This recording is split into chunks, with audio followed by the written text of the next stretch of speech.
Hi friends, எல்லாரும் எப்படி இருக்கீங்க? இன்னைக்கு நம்ம ஹெல்தியான பிரேக்ஃபாஸ்ட் ரெசிபி தான் பார்க்க போறோம். வாங்க என்ன செய்யலாம்னு பார்க்கலாம்.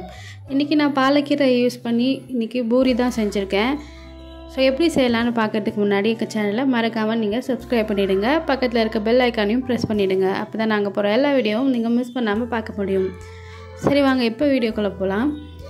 நான் பாலக்கீரை எடுத்து இந்த மாதிரி நல்லா க்ளீன் பண்ணி வாஷ் பண்ணி ஒரு கிண்ணத்துல தண்ணி ஊத்தி நல்லா வேக வச்சு எடுத்துக்கிட்டேன். நல்லா வெந்ததுக்கு அப்புறமா கீரையை மட்டும் தனியா எடுத்து ஆறுனதுக்கு அப்புறமா ஒரு மிக்ஸி ஜார்ல போட்டு நல்லா மேஷ் பண்ணி எடுத்துக்கலாம். பாலக்கீரை குழந்தைகளுக்கு கண்ணுக்கு ரொம்பவே நல்லது. சோ அதனால அடிக்கடி இந்த மாதிரி ஃபுட்ல இன்ஃப்யூஸ் பண்ணி கொடுத்துருங்க. அப்பதான் அவங்க அது கீரைனே தெரியாம நல்லா சாப்பிடுவாங்க. சோ நீங்களும் இத ட்ரை பண்ணி பாருங்க.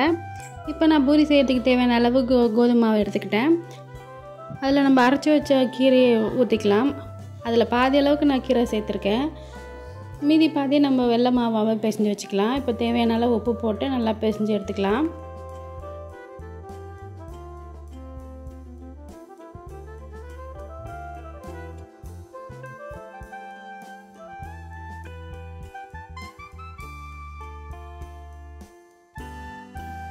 பாருங்க இப்போ நான் பாதி பச்சை கலரையும் பாதி வெள்ளை கலர்லையும் பிசைஞ்சு வச்சுக்கிட்டேன். ஸோ இப்போ நல்லா ஊறிடுச்சு. ஒரு 10லேருந்து 15 நிமிஷம் ஊற வச்சு எடுத்துக்கிட்டிங்கன்னா சாஃப்டாக ஆகிடும்.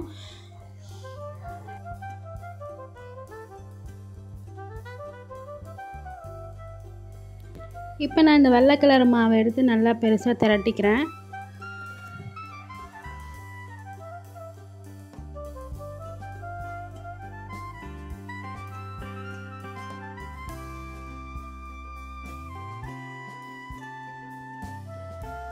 வெள்ளை மாவு தனியாக திரட்டி எடுத்து வச்சுட்டு அதுக்கப்புறமா பச்சை கலர் மாவு எடுத்து நம்ம பெருசாக திரட்டிக்கலாம். திரட்டிட்டு நம்ம ஏற்கனவே திரட்டி வச்ச வெள்ளை மாவு கூட அது மேலே பச்சை கலர் மாவு வச்சு நல்லா சுருட்டி எடுத்துக்கோங்க. நான் வீடியோவில் பண்ணுற மாதிரியே பார்த்து பண்ணுங்க.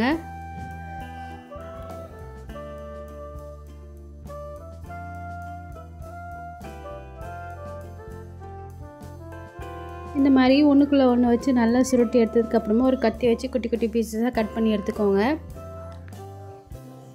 அவ்வளோதான், நம்ம பூரி செய்கிறதுக்கான மாவு ரெடி ஆகிடுச்சு. ஃபுல்லாக க்ரீனாக செஞ்சு கொடுத்தா இது ஏதோ கீரையில் செஞ்சது தான் சொல்லி அவங்க சாப்பிட மாட்டாங்க. ஆனால் இதே நீங்கள் இது மாதிரி டிஃப்ரெண்ட்டாக செஞ்சு கொடுத்தீங்க அப்படின்னா கலர்ஃபுல்லாக இருக்கே சொல்லி சாப்பிட்ருவாங்க. ஸோ அதனால் இந்த மெத்தடை நீங்கள் கண்டிப்பாக ட்ரை பண்ணி பாருங்கள். இப்போ நான் குட்டி குட்டியாக கட் பண்ணி வச்சது எல்லாத்தையும் பூரி ஷேப்புக்கு குட்டி குட்டியாக ரவுண்டாக திரட்டி எடுத்துக்கிறேன்.